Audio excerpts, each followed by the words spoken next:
Good evening. My name is Lisa Steele, and I'm the Artistic Director at V.16, where we acknowledge we're hosted on the lands of the Mississaugas of the Credit River, the Anishinaabe, the Haudenosaunee Confederacy, and the Wendat.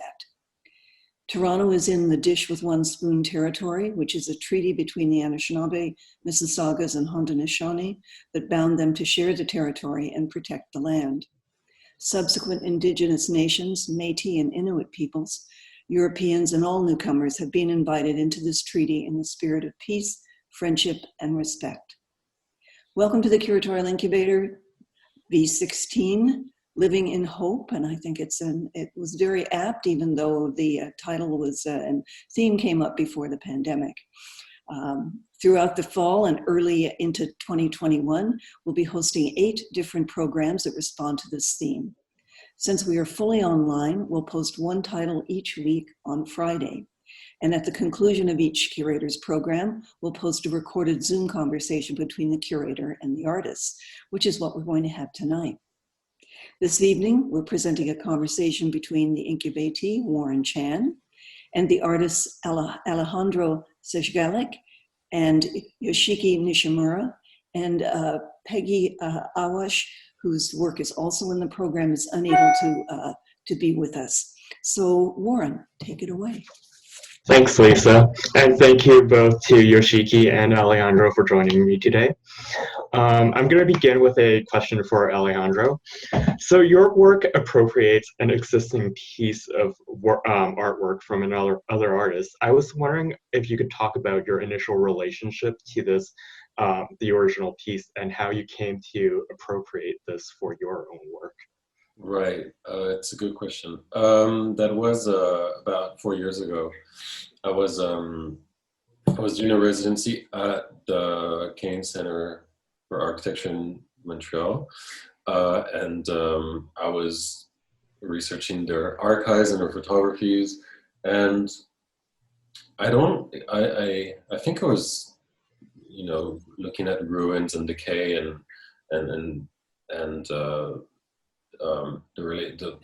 the representation of decay in architecture, and I don't know, I got fascinated with his images and also the process behind, and somehow afterwards it led me to do a sort of remix or reinterpretation of sort of like adding a new layer on top of his work, and because somehow the archive is just kind of there and inaccessible and kind of a dead matter itself. So yeah, so I thought it was, I don't know, his work really spoke to me somehow. There was something very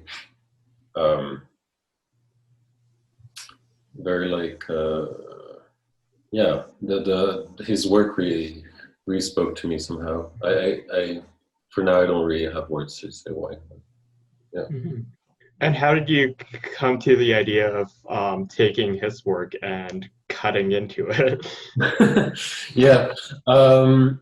Well, I was looking at, because it's been a couple of years, so that's why my memory, I need to refresh it. It was I was looking at Gordon Motter Clark at the same time, and I don't know if you're aware of him, but he had this, he kind of sliced through the piers in New York City in the 70s. So it was just kind of like large shapes in the piers, and it just kind of drew these sort of cathedral-like incisions, and it created these points of entry of light, and there's something very majestic and very grandiose about it, and kind of looking for something very spiritual in something that's very industrial somehow. So I took that literally and transposed it on the screen, and yeah, it was I wasn't technically prepared, because I wouldn't recommend anyone doing it, because I electrocuted myself a few times, so don't do this at home. I don't recommend it at all. So yeah, there was something about, because the artist itself in his photography, he basically took photos of a site that was already in decay, and he basically destroyed it himself even more. So I decided, I would like add to the image, but it would be an image on a screen, and I would add a layer of degradation, of decay, of like entropy. So it's like this idea of, you know, photography and then computers and internet. So the evolution of technology parallel with the increased decay of matter. So that's kind of like two things running parallel. Yeah. Wonderful. I'm going to jump over to give a question to Yoshiki. So, Yoshiki, a lot of your work examines the relationship between cyberspace and the physical world, or the relation between nature and computer graphics. Why do you find yourself drawn to these topics, and how did you first become interested in using computer graphics in your video arts? Oh, okay. Okay.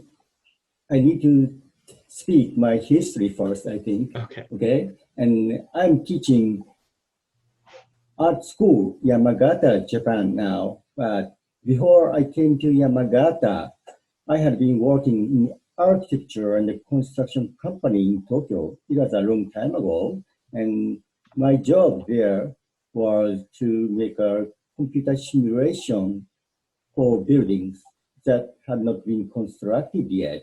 So, I mean, basically, I was a computer graphic image maker. So that's why I'm using computer graphics for my video art.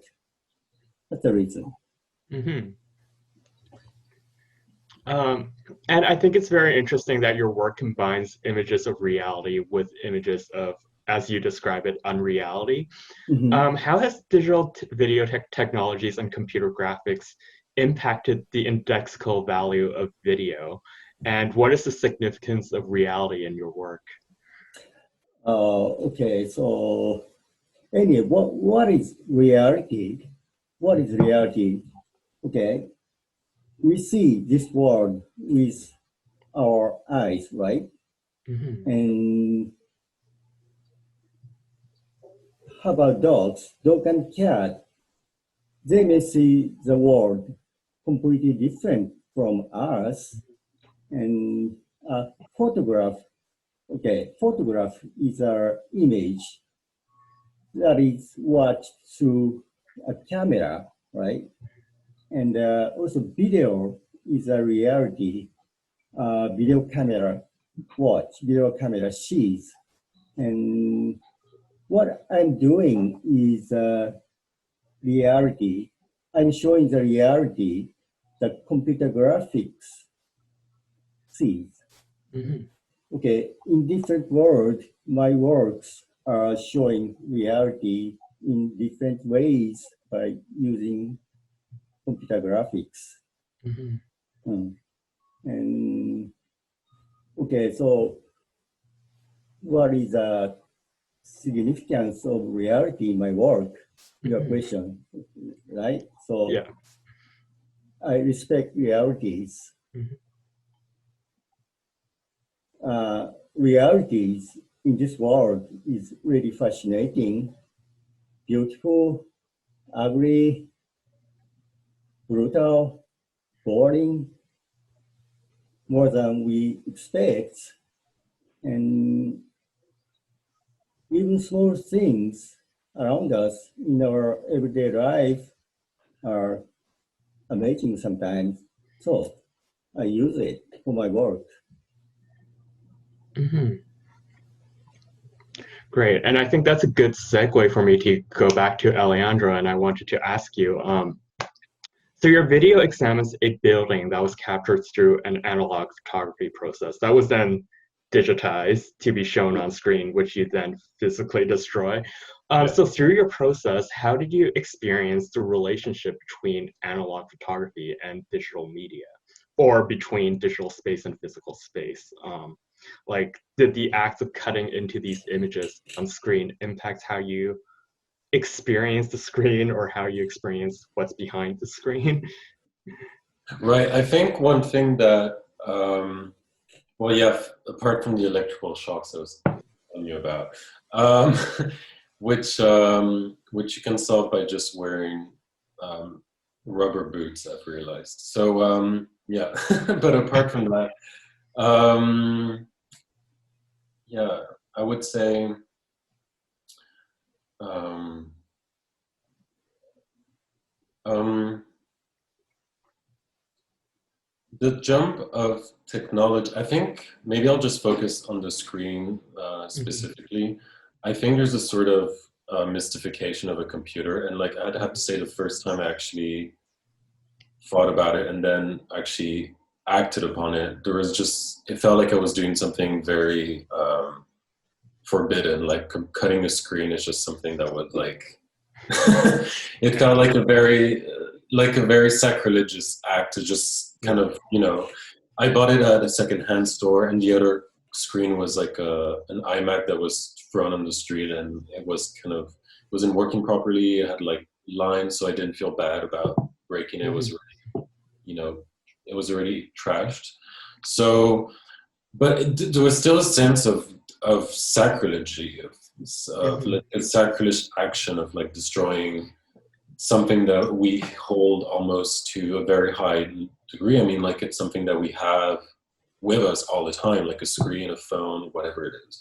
So I think for me, especially the digitization, in a way, is just, you know, the multiplication of images just kind of reduces the value of the image. I mean, it's just a file you can just download and put on a screen. There's no, when you digitize an image, like the value of the image loses itself completely. There's no, you know, it's just a file. There's no textures, no materiality to it.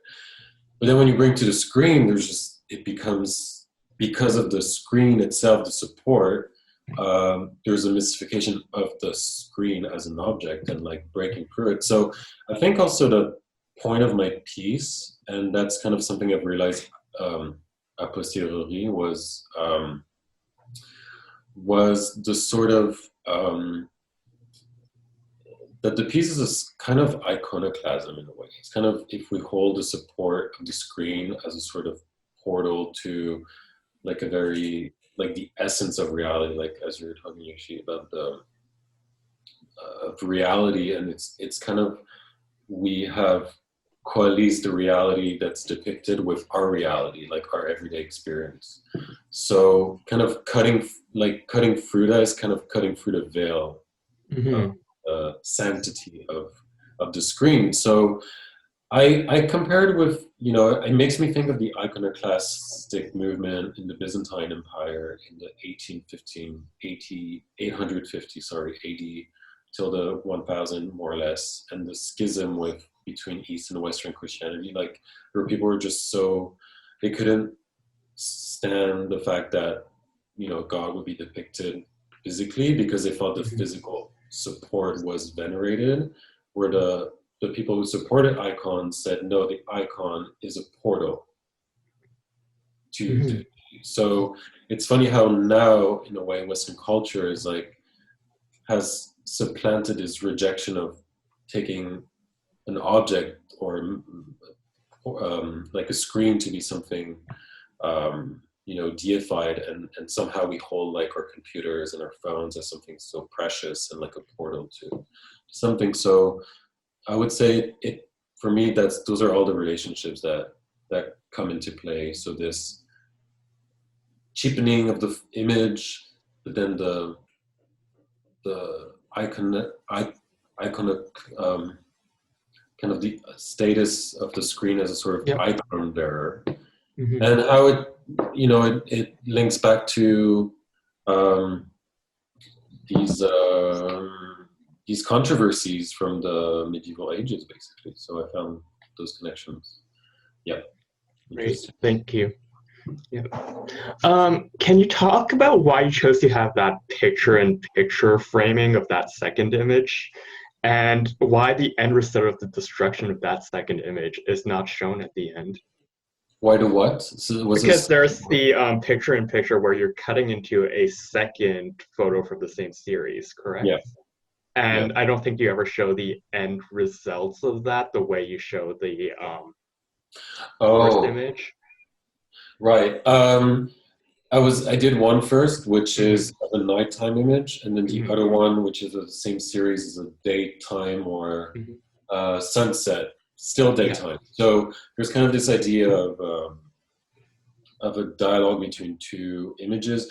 I mean, originally, I think ideally it would be projected on 2 screens, like if it was in a gallery or whatever. But I just thought it was interesting to sort of like, you know, typical Skype call situation. So it'd be like a sort of like a dialogue between two two spaces.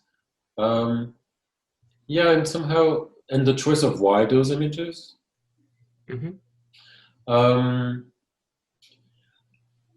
Again, coming back to what I was saying about iconography, the fact that the fact that the West rejected iconography made, without going to all the history of it, it kind of made that there's a sort of faith in matter itself, like the physical matter. There's all our projections of divinity is like on physical matter itself, and so for me, there's this sort of I thought it was interesting to show this sort of like obsession with cyclical, you know, day, night, tides, and so kind of hint at that. And the fact that I didn't show the last scene, well, it's just editing and dramaturgy. I mean, there's not much more to it. Yeah. Great. So back to Yoshiki, the understated nature of somewhere allows viewers to find their own meaning and emotions in that cyberspace. But are there any specific thoughts or feelings that you want viewers to take away from somewhere? Okay. Okay. I don't want to force viewers to think or feel in a particular way. And I just want to bring viewers in my alien world. And okay, so my work is showing, actually, it's a 3D object in cyberspace, and these are waves, right? And the viewers are watching a actually bumpy plane in 3D cyberspace, and there's nothing there. I mean, there's nothing above the horizon. It's a empty space, void. So I don't know. And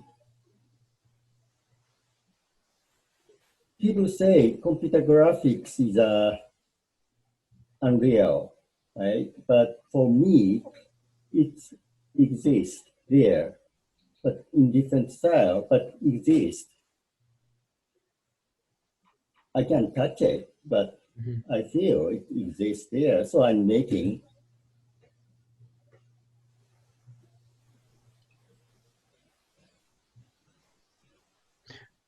Yeah, that's great. Like there's this, despite its non-materiality, the fact that it's not tangible, that doesn't mean that it's not a real thing that can be experienced.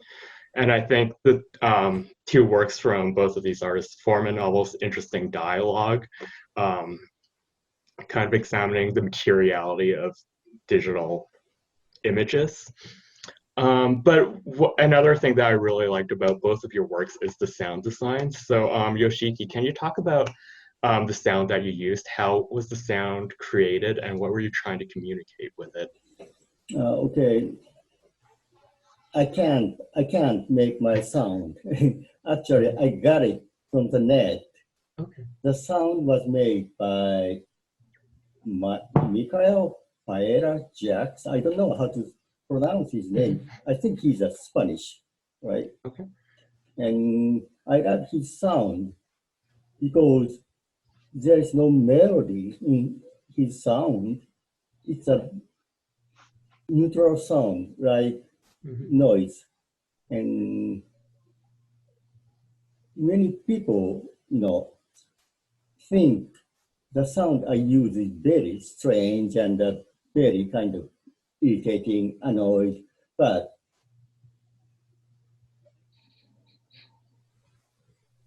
I don't know. I like it because there's no clear message in his sound. So I don't want to put any emotions on my film with the sound. And also, I don't want to use wave sounds on wave images. I mean, do I have to do it? I don't think so. Well, I think you were very successful in creating an atmosphere that's very meditative, but devoid of bringing in any emotion, like you said. And Alejandro, the sound you use of this utility knife, the scraping sound of it, it almost has this ASMR-like quality that's very calming, and it contrasts really greatly with the destructive and violent image of the knife cutting into the screen. Can you talk about your approach to the sound there? I mean, the sound is very much, the approach is as raw as it gets. So it's just recorded the exact sound from what you see on the screen. So yeah, so it's very raw in terms of like actually processing the sound, minus maybe a few tweaks. But yeah, it's funny. I got a lot of different responses, but usually would go between, as you said, the sort of like soothing ASMR sound versus this this like disturbing, squeaking sort of disturbing sound. And I think it relates somehow to this sort of disgust in a way of like destroying something that is somehow I guess there's a sort of preciousness to the screen. So there's maybe, I don't know if it's related to that. It's sort of like iconoclastic disgust of like, oh my God, we're destroying our technology somehow. Yeah, I feel like it goes either way. It depends on the person. I just thought it was worth leaving it as raw as possible and kind of as if the person seeing it is doing it themselves, so that they can immerse themselves. So, yeah. Great. I think I'm going to start wrapping things up, but one more final question for anyone who wants to answer. But do either of you have any strong thoughts or feelings, positive or negative, about your work being shown in this online context as opposed to in a more traditional in-person screening or exhibition? Do you think different contexts might bring out different interpretations of your work?